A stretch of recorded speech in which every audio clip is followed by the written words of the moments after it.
In neighboring Embu County, one person was seriously injured and two motorcycles destroyed after a lorry that was transporting building materials lost control and rammed into stalls at P1 Trading Center along the Mwea-Embu Highway. According to eyewitnesses, the lorry, which was traveling from Mwea to Embu, veered off the road after hitting a pothole, burst one of its tires, then lost control. A woman who was standing by the roadside was not able to flee and was knocked down by the speeding lorry that later crashed two bodabodas that had been parked by the roadside. Residents have decried the increase in road accidents along the Embu-Mwea-Makutano Highway due to huge potholes along the stretch.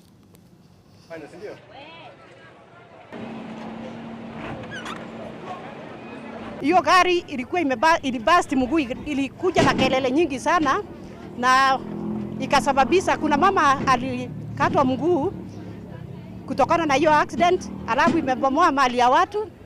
Na ombi langu ni serikali yetu ya county itusaidie na huyo mama amepata accident aweze akasaidiwa.